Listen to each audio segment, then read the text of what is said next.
편안히 주무셨습니까? 마지막 마리아폴리 마지막 날 아침 묵상이 좀 어렵습니다. 제가 어려운 게 아니고 우리 마리아폴리 시민들이 어제 저녁에 이제 축제의 밤을 지냈잖아요. 이제 축제의 밤을 지나고 이제 다들 편안히 주무시면 되는데 좀 미진한 부분이 이제 있으니까 이제 서로 만나서 모여서 이야기도 하고 가볍게 맥주도 한잔하고 하다 보니까 이제 조금 이렇게 주무시는 시간이 조금 늦어지죠. 그러니까 이제 일요일 날 아침이 조금 힘든 아침입니다. 그래서 맑은 정신으로 묵상을 할 수 있도록 성령께 도움을 드려야 되겠습니다.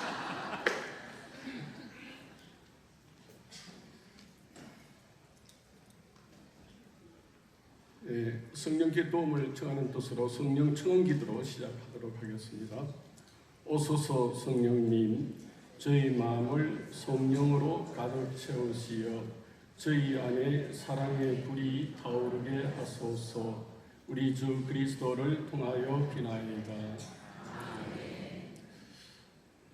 작년의 주제가 기도였습니다. 다들 기억하고 계시죠? 내면의 삶과 기도. 올해는 선포입니다. 선포를 사는 해입니다. 하느님의 아드님 예수 그리스도의 복음이라는 마르코 복음 1장 1절의 말씀대로 복음 선포는 예수님 자신을 선포하는 것입니다. 어떤 가르침이나 어떤 내용이 아니고 예수님 그분 자신을 선포하는 것이죠. 그 이유를 첫 번째 선포자들인 사도들이 잘 설명해 줍니다. 사도행전 4장 12절. 사람에게 주신 이름 가운데 우리를 구원할 수 있는 이름은 이 이름밖에 없습니다. 이렇게 사도들이 선포할 수 있었던 이유가 무엇이겠습니까? 사도들은 부활하신 주님을 직접 만났기 때문입니다. 그래서 사도들은 부활의 증인입니다. 주님 부활의 증인입니다. 사도행전 3장 15절. 하느님께서는 죽은 이들 가운데서 그분을 다시 일으키셨고 우리는 그 증인입니다. 이것이 대단히 중요합니다. 그 사도들이 선포자라고 말하는 것보다 항상 증인이라고 합니다. 증인. 우리는 증인이다 이렇게 이야기합니다. 사도들이 부활의 증인이라는 것은 부활의 목격 증인이라는 것보다는 훨씬 더 깊은 뜻이 있습니다. 요한복음 16장 17절 조금 더 있으면 나를 보게 될 것이다. 예수님이 순환 직전에 사도들에게 하신 약속이죠. 이 복음대로 사도들은 부활하신 주님께서 자기들 가운데 현존에 계심을 보았고 같이 식사를 했잖아요. 보았고 체험한 것입니다. 부활하신 주님께서 자기들을 통하여, 그러니까 자기들이 선포하는 거 아닙니다. 이 대단히 중요한 내용이지 않습니까? 부활하신 주님께서 자기들을 통하여 주님 친히 복음을 선포하시고 주님 친히 구원의 역사를 계속하고 있다는 것을 체험한 것입니다. 그러니까 사도들은 정인이고 도구에 불과한 것이죠. 예수님이 직접 선포하는 것입니다. 그래서 사도들의 선포는 곧 부활하신 주님을 선포하고 그분의 현존을 증거하는 사람들입니다. 바오로 사도께서도 십자가에 죽은 예수님께서 부활하셔서 계속 살아 계시다고 선포했습니다. 사실은 그 유다인들하고 가장 그 근본적인 다툼이, 논쟁이 여기 있었습니다. 그 이후로 수감된 것입니다. 죽었던 십자가에 우리가 유대인들이 죽였던 예수님이 여전히 살아있다는 거죠. 사도행전 25장 19절. 죽은 예수라는 사람을 두고 서로 의견을 달리할 뿐이었습니다. 그런데 바울은 그 예수가 살아있다고 주장합니다.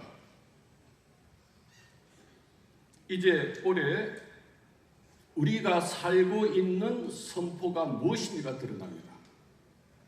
부활하신 주님의 현존을 드러내는 것입니다. 부활의 증인이 되는 것이죠. 그러나 이 선포보다 먼저 기도의 삶이 있어야 한다고 마가렛이 올해 담화에서 말씀하십니다. 예수님께서는 지난 한 해 동안 우리가 깊이 살펴보았던 하느님과의 일치와 기도에서 힘을 받아 그렇게 나서라고 청하십니다. 그러니까 기도가 우선한다는 것이죠. 기도가 우선. 프란치스코 교황께서는 기도와 선포가 마치 호흡에 들숨과 날숨처럼 연결되어 있다고 설명하십니다. 참 아름다운 설명입니다. 호흡은 두 단계로 이루어집니다. 공기를 안으로 들어 마시는 들숨과 밖으로 내쉬는 날숨입니다. 영성생활은 기도에서 양분을 얻고 선교를 통해 밖으로 드러냅니다. 들숨은 기도이며 날숨은 선포입니다. 어떻게 이렇게 교황님께서 아름다운 말씀을 하시는지 정말 짧은 말씀이지만 얼마나 이렇게 요약해서 잘 이렇게 설명해 주십니까? 교황님의 말씀대로 우리는 먼저 내면의 삶, 기도 생활에 충실해야 합니다. 자, 보십시오. 미사, 매일의 성도, 묵상, 성경 공부, 묵주기도, 피정, 이런 예수님과의 친밀한 대화를 잘하게 하는 기도 생활이 확고해야 합니다. 왜 그럴까요? 왜 기도 생활이 우선하고 확고해야 할까요? 그 이유는 기도를 통하여 우리 대신 간구해 주시는 성령의 목소리를 듣기 때문입니다. 대단히 중요한 내용입니다. 성령의 목소리를 먼저 듣는 것입니다. 로마서 8장 26절. 성령께서도 나약한 우리를 도와주십니다. 우리는 올바른 방식으로 기도할 줄 모르지만 성령께서 몸소 말로 다할 수 없이 탄식하시며 우리를 대신하여 간구해 주십니다.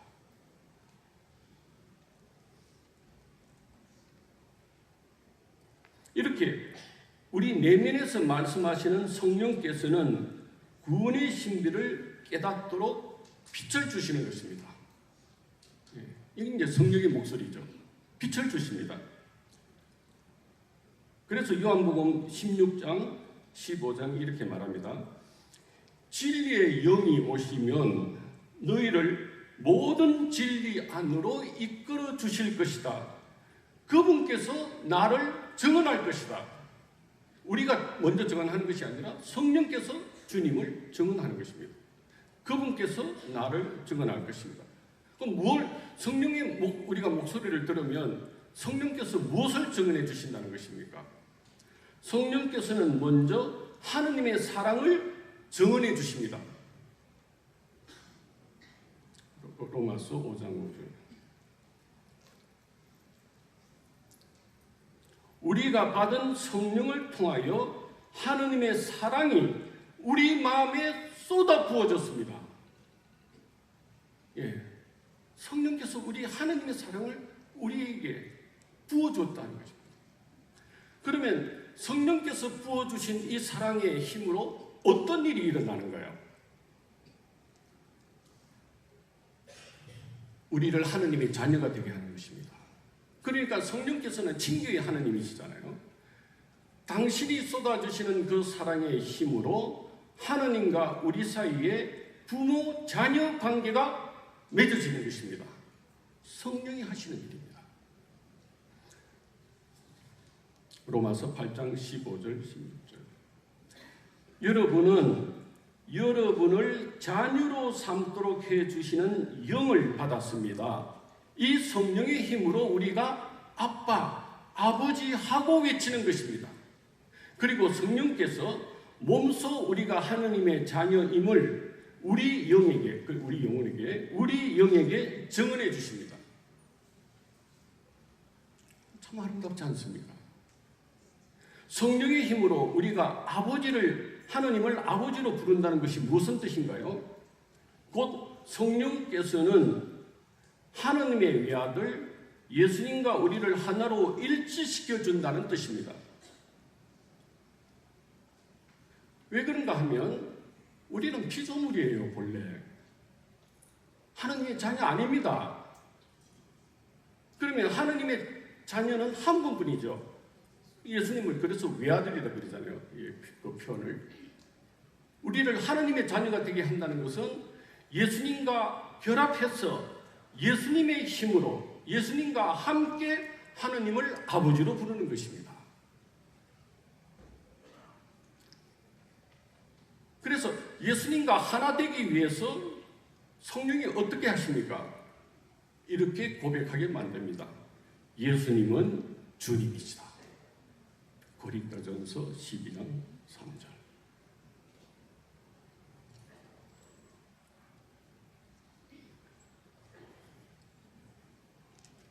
이 신앙 고백은 나오는 거예요. 성령께서 이 신앙 고백을 어떤 경로를 통해서 하게 하시느냐 하면 특별히 말씀을 통하여 이 신앙 고백을 하게 합니다. 사도행전에 따르면 교회가 발전하는 그 모습을 아름답게 그리고 있는데 교회의 성장 모습을 이렇게 표현합니다. 말씀이 자랐다. 말씀이 자랐다. 사도행전 6장, 12장, 19절 여러 군데서 나옵니다.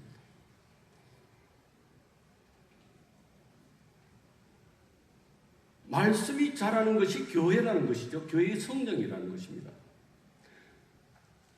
여기는 깊은 신비가 들어있습니다.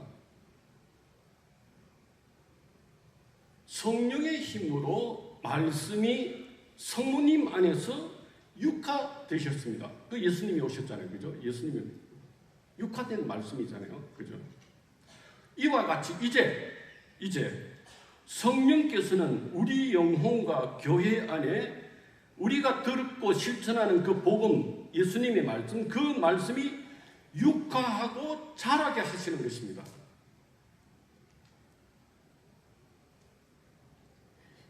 이 과정을 통하여, 그러니까 말씀이 자라고 그 말씀이 우리 영혼 안에, 우리 교회 안에 이렇게 자라는 이 과정을 통하여 우리 각자는, 그리고 하느님의 백성은 주님과 일치하는 것입니다.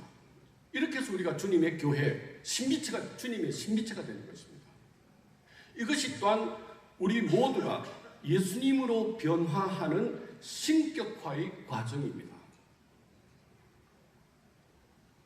이 사실은 말씀과 기도의 중요성을 말하고 있는 것입니다. 말씀과 기도로 성령의 목소리를 들은 우리는 비로소 주님의 부활을 선포하고 증언하는 것입니다. 사도들은 성령을 받고 난 다음에 비로소 그 복음 선포자로 났습니다. 그전에는 안 했습니다. 성령이 오신 후에. 요한복음 16장 진리의 영이 오시면 그분께서 나를 증언할 것이다. 그리고 너희도 나를 증언할 것이다. 자, 보십시오. 이 복음대로 우리가 부활의 증인이 되고 선포자가 되는 것은 성령의 힘 때문입니다. 우리가 성령의 힘으로 주님 부활의 증인이 될 수 있는 아주 구체적인 실제적인 장소가 어딜까요? 가정입니다. 아니, 가정을 떠나서 어디 가서 선포를 한단 말입니까? 가정은 우리의 첫 번째 선포의 장입니다. 그리고 우리가 마리아 불리던 선포에 대해서 이렇게 부르신 것 굉장히 거대하게 굉장히 아닙니다. 가정에서 해요. 가정에서. 제 모친은 제가 5살 때 우리 형제들과 함께 세례를 받았습니다. 세례를 받은 후 모친은 우리 형제들에게 신앙생활을 철저히 시켰습니다. 제가 어렸을 때 주일 미사를 빠진다는 것은 상상을 못했습니다. 그건 아예 이 머리에 없는 거예요. 주일 미사뿐만 아니라 평일 미사도 매일 했습니다. 저는 초등학교 6년 동안 새벽 미사를 하루도 빠짐없이 했습니다.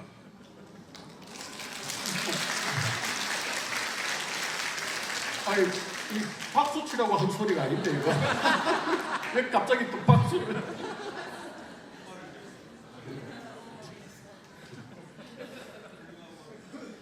아이고, 이거 물론 이제 처음에 그 새벽 그 당시 저녁 미사가 없었거든요.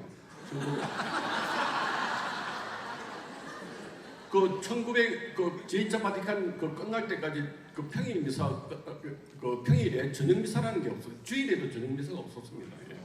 예. 거기 나중에 바뀌었죠 이제. 그리고 아침 저녁 기도가 조가만가라고 하는데 이 기도가 지금 이 3분 만에 끝나는 그런 아침 저녁 기도 아니고 굉장히 깁니다. 성모, 덕소동문, 예수, 성명동 아유, 참 얼마나 이 기도가 긴지. 근데 이제 문제는 매일은 아닙니다만은 일주일에 두 번, 많으면 두세 번 정도 이제 다 함께 우리 이제 묵주기도를 바치죠. 공동 묵주기도를 바칩니다. 이거 참. 한 번은 제가 여름 방학 때 해수욕장에 가서 하루 종일 놀고 왔습니다.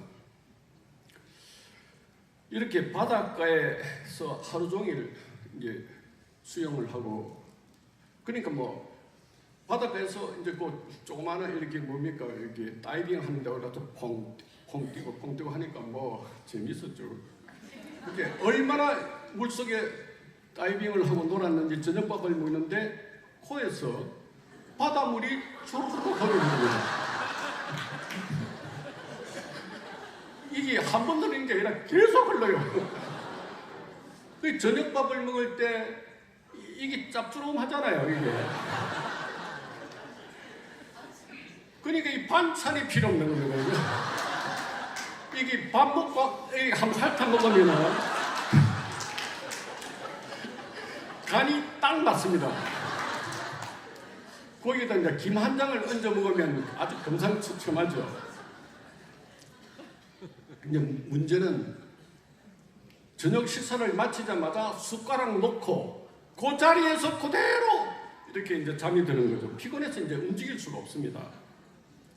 그 한참 자는데 어머니께서 저를 깨우더니 아니나 다를까 저녁 기도를 하자는 거죠. 그 제가 일어납니까? 죽은 척하고 이제 안 일어나는 거죠. 나도 만만치 않은데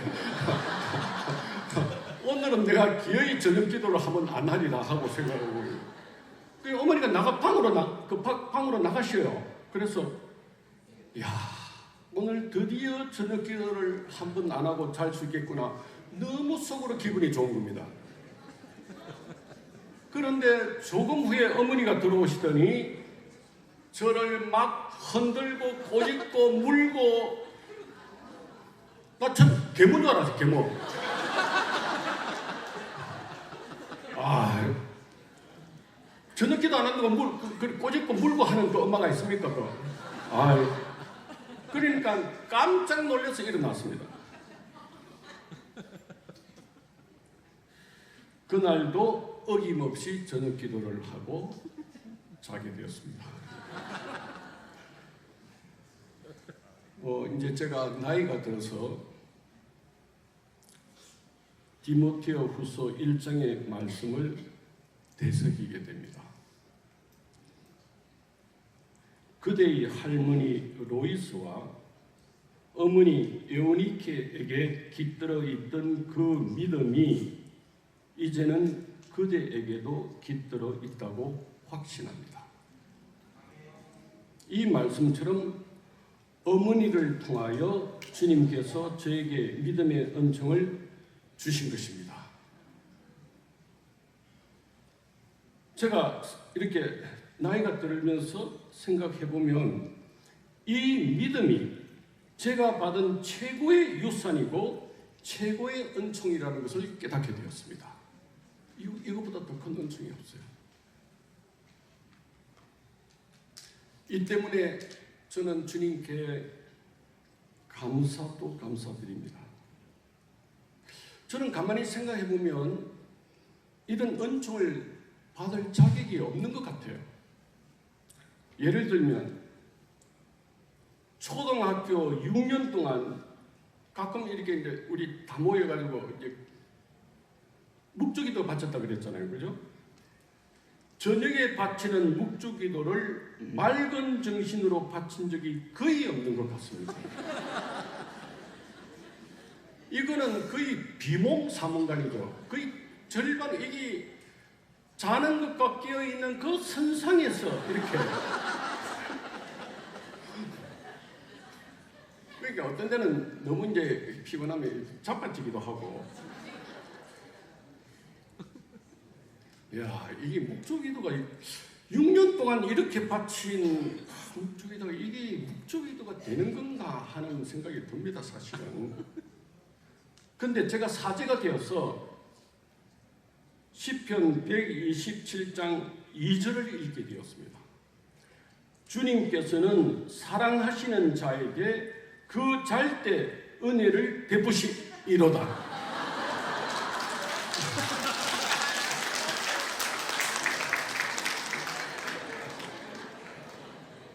이 시편이 얼마나 큰 위로가 되는지. 제가 어릴 때 졸면서 바친 그 묵주기도가 일생 저에게 얼마나 큰 평화와 은총을 계속해서 주고 있는지를 나이 들어서 비로소 깨닫게 된 것이죠.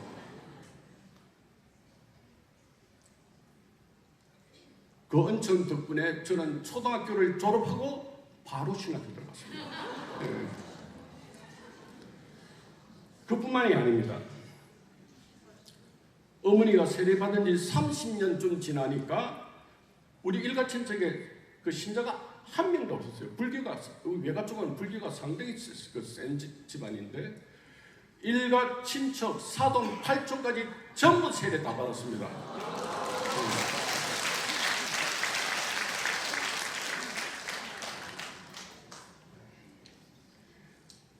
수화성녀 대리사도 가정에서 부모로부터 깊은 믿음의 은총을 전달받았습니다. 성녀 자서전에 보면 이런 이야기가 나옵니다.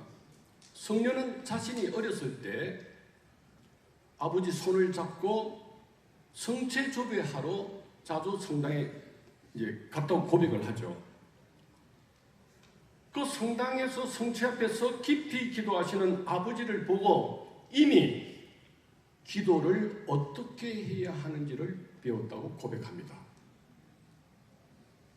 그러니까 성령께서는 수도원에 들어가서 기도를 배운 것이 아니고 가정에서 아버지로부터 기도를 배운 것입니다. 보십시오. 불세출의 성녀가 여기서 탄생하는 것입니다. 이렇게 우리 가정에서 먼저 믿음과 사랑의 증거가 이루어져야 합니다. 왜 그럴까요? 왜 우리 자녀들에게 그토록 신앙의 은총을 철저히 물려줘야 할까요? 그 이유는 우리 자녀들이 내 자녀들입니까? 우리 자녀들은 나의 자녀라기보다는 하느님 아버지의 자녀이기 때문입니다. 그분이 진짜 부모입니다. 마태복음 23장 9절. 너희의 아버지는 오직 한 분, 하늘에 계신 그분 뿐이시다. 이 주님의 말씀대로 우리 모든 부모의 첫 번째 임무는 주님 앞에서는 같은 형제입니다. 그러니까 자녀들에게 네 진짜 부모는, 네 진짜 하나의 아버지는 하느님이시라는 것을 알게 해주는 것입니다. 이거를 잘 가르쳐 주지 못하면 어떤 결과가 생길까요? 우리 자녀들은 모두 고아가 되는 것입니다. 진짜 부모를 모르는 것이죠. 죽어서 갈 데가 없는 고아를 만드는 겁니다. 아무리 잘 먹이고 잘 입히고 인류 대학에 보내도 헛것입니다. 자기 부모를 모르는 고아잖아요. 이런 일이 일어나. 참담한 일이 일어납니다. 이것이 우리가 하는 행동입니다.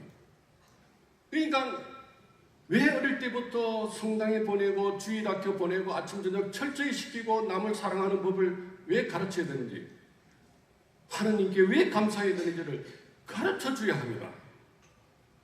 네 진짜 부모가 누군지를 가르쳐 줘야 합니다. 그게 고아가 안 되죠.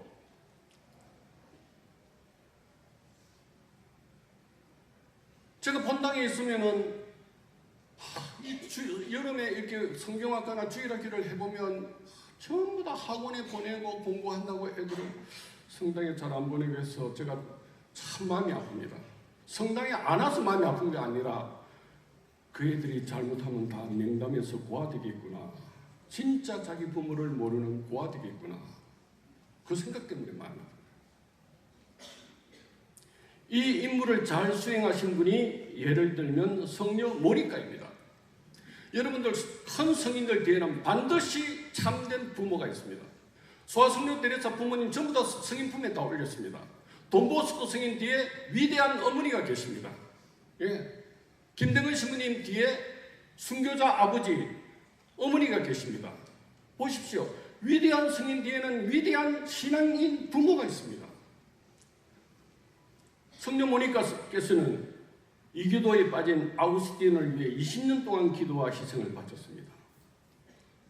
주님께서 모니카 성녀의 기도를 들으시어 아우구스티노를 위대한 교부로 삼았습니다. 라틴 교부 4대 교부 중에 한 분이 아우구스티노 성인입니다. 우리가 참 우리말로 젊었을 때 아우구스티노 스님 개망난이었잖아요. 어떻게 이렇게 위대한 성인이 됐습니까? 어머니 때문입니다. 따라서 자녀의 믿음에 대해서는 부모가 책임을 져야 합니다. 어리면 어릴수록 부모의 역할이 큰 것은 당연합니다. 자녀가 장성해서 독립되었다 해도 이제 나이가 들면 부모가 어릴 때처럼 마음대로 못하죠. 자기들도 다 이제 완전한 인격체가 되니까. 그렇지만 모니카 성녀처럼 그들의 믿음을 위해서 기도와 희생을 바쳐야 합니다. 이게 부모의 의무입니다.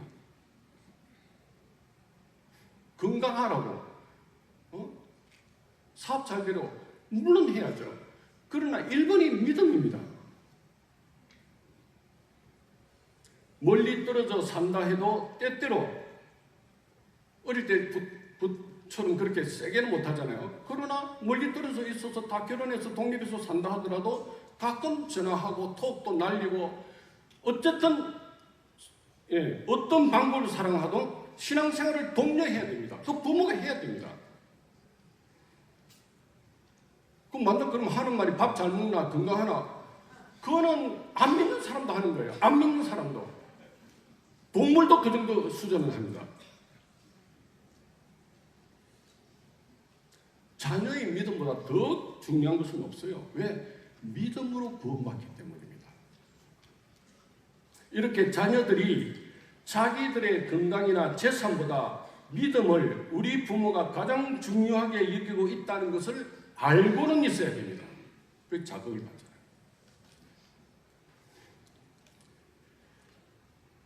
주님께서는 이제 가정에서뿐만 아니라 현 시대 교회와 인류를 위해서 공동 영성을 주셨습니다. 이 공동 영성은 교회 역사로 보아 개인 영성 역사 2000년 후에 나타났습니다. 그러니까 어때요?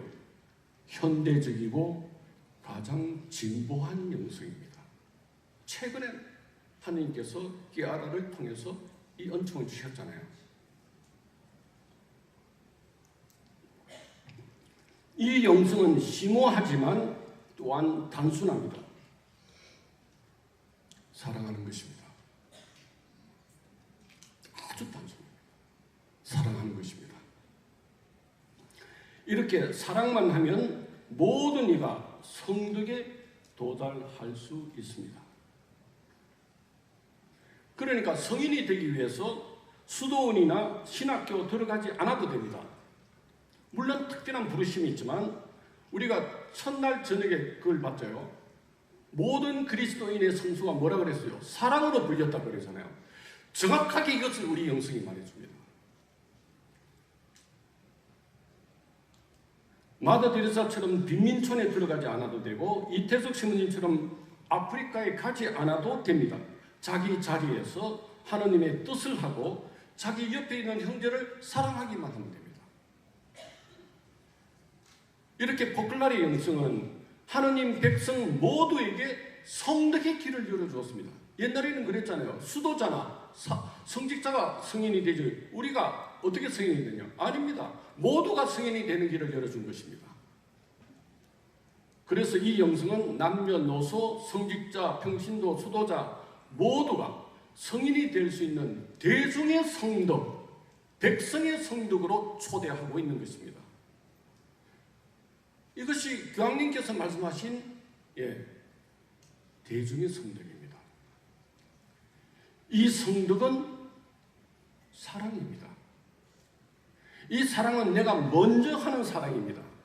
따라서 형제에게 사랑을 받기 전에 먼저 사랑하고 또 사랑하면 그 형제가 사랑으로 답하게 되죠. 마침내 상호간의 사랑이 이루어지고 하느님과의 일치에 도달하게 됩니다. 하느님은 사랑이시기 때문입니다. 이렇게 서로 사랑함으로써 두 사람이나 세 사람이라도 내 이름으로 모인 곳에는 나도 함께 있다라는 복음대로 곧바로 부활하신 예수님의 현존 속에 달게 됩니다. 보십시오. 그러니까 일체 영성은 부활하신 주님을 가장 잘 증거할 수 있는 영성입니다. 바로 부활하신 예수님을 우리가 이제 모시게 되는 것이죠. 이 영성은 혼자 살 수 없습니다. 적어도 두 사람 이상이 있어야 됩니다. 두 사람 이상이 새 계명을 살아야 하기 때문이죠. 그래서 공동 영성이라고 합니다. 혼자 기도하고 혼자 제안 짓고 혼자 사랑 실천하고 이게 아니고 서로 사랑하고 상대방이 있어야 되잖아요. 그게 공동 영성입니다. 내가 너희를 사랑한 것처럼 너희도 서로 사랑하여라. 요한복음 13장 34절. 이 새 계명을 사는 특별한 순간이 있는데 마리아 볼리입니다. 마리아 볼리는 특별한 은총이 있습니다. 천국을 느끼게 하는 것이죠. 천국은 예수님의 나라, 성모님의 나라입니다. 그래서 표현할 수 없는 따뜻함, 편안함, 일치를 느끼는 것입니다. 이렇게 해서 이상의 매력에 끌리게 됩니다. 그러니까 어떤 개개인이 부활하신 예수님을 증거하는 것이 아니고 마리아 볼리 자체가 우리 가운데 계시는 부활하신 예수님의 현존을 보고 느끼게 합니다. 강력한 증거입니다. 저 역시 1977년 여름 처음으로 마리아 볼리에 참석하면서 천국을 체험하게 되었습니다. 은총이 마치 비처럼 내리면서 회개를 불러일으키는 그 순간을, 그 3박 4일을 결코 잊을 수가 없습니다. 많은 분들도 마리아 볼리와 포클라의 모임의 매력을 느끼고 은총을 받습니다. 왜 그럴까요? 여기에는 이유가 있습니다. 포클라의 근본적인 은총이 무엇인가요? 예수님의 현존입니다. 예수님의 현존입니다. 이 포클라의 근본적인 은총입니다. 그러니까 마리아 볼리든 생활 말씀이든 누클리의 모임이든 우리가 모이는 이유가 상호 간의 사랑으로 부활하신 예수님을 우리 가운데 모시기 위해서입니다. 이것이 목적입니다. 이때 두 사람이나 세 사람이라도 내 이름으로 모인 곳에는 나도 함께 있다 라는 복음이 실현되는 것입니다. 우리는 각자가 부족하고 완전하지 못한다 하더라도 이 복음이 이루어집니다. 우리 가운데 예수님이 계시면 어떤 일이 일어납니까? 우리가 살아있는 교회가 됩니다. 교회가 무엇인가요? 교회는 예수님을 모시고 있는 공동체이지 않습니까? 우리 가운데 예수님이 있으면 두 사람, 세 사람이라도 교회가 됩니다. 교회. 그러니까 콘크리트나 벽돌로 된 교회가 아니라 우리가 하나님의 사랑이 숨쉬는 부활하신 예수님이 현존하는 교회를 이루는 것입니다. 그러니까 공동영성을 통해서 가정과 일터에 온 세상 곳곳에 살아있는 교회를 세우는 것이 바로 우리가 받은 성소입니다. 예수님께서는 이제 성당의 좁은 감실뿐만 아니라 세상 곳곳에, 더 넓은 세상 곳곳에, 공장에, 국회에, 학교에, 회사에 하기 위해서 우리를 이 상으로 부르신 것입니다. 우리가 받은 부르심입니다. 이 때문에 우리가 마리아 볼리에 가거나 포글라의 모임을 하면 모임 자체가 우리 가운데 계시는 주님의 현존을 발산하게 됩니다. 이 때문에 새로운 분들이 따뜻함과 사랑을 느끼고 회개의 은총을 받는 것이죠. 그분들은 살아있는 교회를 보고 느끼고 있는 것입니다. 우리가 해야 할 일은 세계명을 사는 것입니다. 그런데 이제 어떤 분들은 살면 사랑을 이렇게 잘 살아야 되고 뭐 이렇게 부담스럽고 내가 쏘가지도 좁고 잘 못 사는데 부족하잖아요. 우리가 이제 살면 잘 알잖아요. 자기 자신을. 우리가 얼마나 쏘가지가 좁은지 너그럽지 못한지 사랑이 적은지 절감하게 됩니다. 예, 절감하게 됩니다. 힘이 빠질 수도 있습니다. 그러니까 처음에는 마리아 볼리 같은 데 와가지고 막 뜨겁죠. 그런데 1년, 2년 지나면은 잘 안 되거든. 열정이 식을 수 있습니다. 이럴 때 중요한 것이 무엇일까요? 중요한 것은 이 이상의 끈을, 영성의 끈을, 포클라의 영성의 끈을 놓지 않는 것입니다. 부족하더라도 괜찮습니다. 이 끈을 놓지 말아야 합니다. 끝까지 포클라에 남아있어야 됩니다. 마리아 사업에 남아있어야 됩니다. 이것이 중요한 것입니다. 우리 각자는 부족하더라도 이상을 떠나지 않고 포클라에 속해 있으면 세상의 사랑을 증거할 수 있습니다. 어떻게 증거합니까? 내가 부족한데. 가장 중요한 것은 우리 개인이 아니라 포클라레 자체를 통해서 다음 세대에, 그 다음 세대에 일체의 카리스마가 전달되는 것입니다. 이 중요한 것이죠. 자, 어떤 수도자가 자기가 너무 부족해요. 내가 수도자로 살 수 없어. 그럼 수도원을 떠나야 됩니까? 자기가 부족하더라도 수도원에 남아있으면 어떻게 됩니까? 그런 부족한 수도자들이 모여서 수도원을 이루게 되고, 그 수도원을 통해서 수도원의 카리스마가, 그 수도회의 카리스마가 다음 세대에 전달되는 것입니다. 그 카리스마는 죽지 않습니다.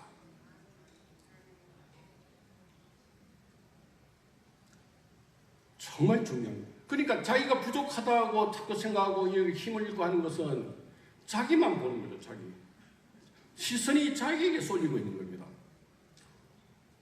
예수님 그러시는, 괜찮다, 너희들 부족하고 소가지 접은 건 다 안다. 그런데 중요한 것은 무엇입니까? 그럼에도 불구하고 나는 너희를 무한히 사랑한다는 거 아닙니까? 그런데 뭐가 문제입니까?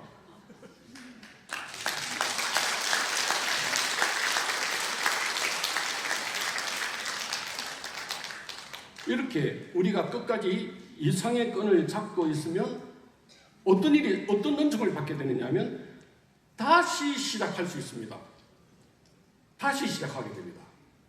어떤 때는 좀 이렇게 인터벌이 좀 길어질 수 있더라도 다시 시작하게 됩니다.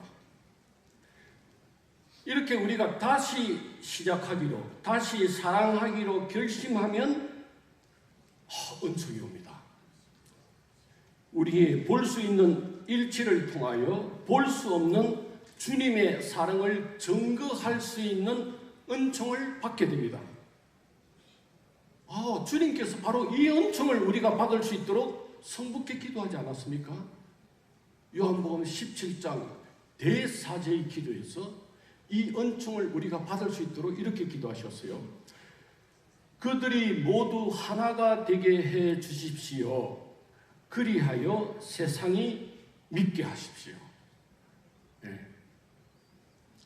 기아라께서는 이 복음을 아름답게 설명합니다. 우리는 눈에 보이는 일치를 살아야 합니다. 그래서 사람들이 저들이 얼마나 서로 사랑하는지 보아라. 서로를 위해 죽을 준비가 되어 있다고 말할 정도로 살아야 합니다. 그러니 눈에 보이는 사랑이지 감추어진 사랑이 아닙니다. 여러분이 서로 사랑한다는 것을 어디서든 볼 수 있어야 합니다. 필요한 것은 바로 그것입니다. 그들이 모두 하나가 되게 해 주십시오. 그리하여 세상이 믿게 하십시오.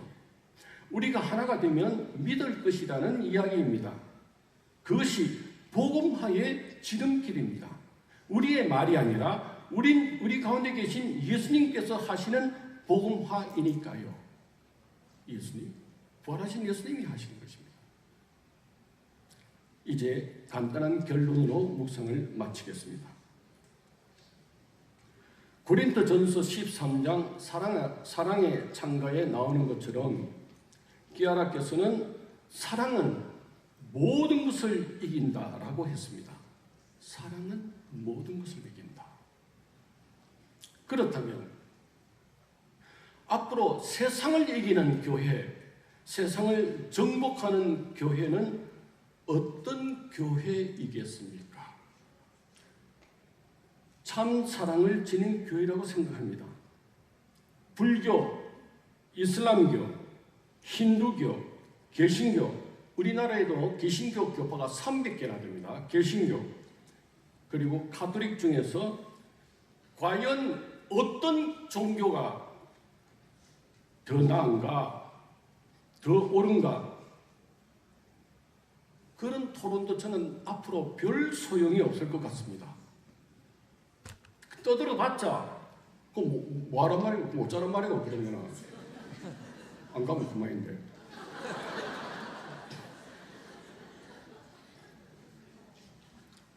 그렇게 이론적으로 따지고 옳니 그러니 하는 것은 힘이 없다는 거죠.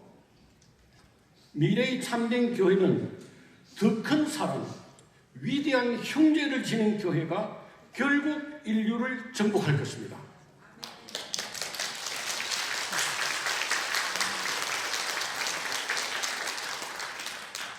그리고 인류를 구원할 것입니다.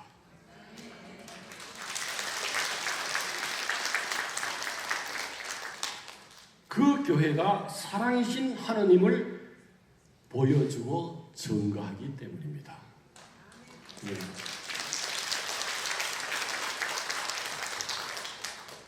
이 사랑의 표지가 기쁨입니다. 기아라는 스위스에서 어느 날 아침 자전거를 타고 지나가는 작은 자매의 수녀님을 보았습니다. 참 가난한 노동자로 사는 그 수녀님은 온통 기쁨으로 가득 차 있었어요. 기아라는 그 수녀님 모습 자체가 온몸으로 복음을 부르짖고 있다고 했습니다. 따라서 온 세상 사람에게 주님의 부활을 증거하는 것은 우리의 미소와 기쁨입니다. 이 기쁨의 비결은 세계명을 살기 위해 버림받은 예수님을 사랑하는 것입니다. 버림받은 예수님을 사랑함으로써 받게 되는 이 기쁨은 부활의 기쁨이고 성령의 기쁨입니다. 주님께서는 성령을 통하여 아무도 너희에게서 빼앗지 못할 그 기쁨을, 요한복음 16장 22절, 그 기쁨을 우리에게 주십니다. 주님께서는 기쁨이라는 강력한 힘으로 우리가 당신 부활을 선포하는 증인이 되게 하고 거룩한 여행을 계속하게 합니다.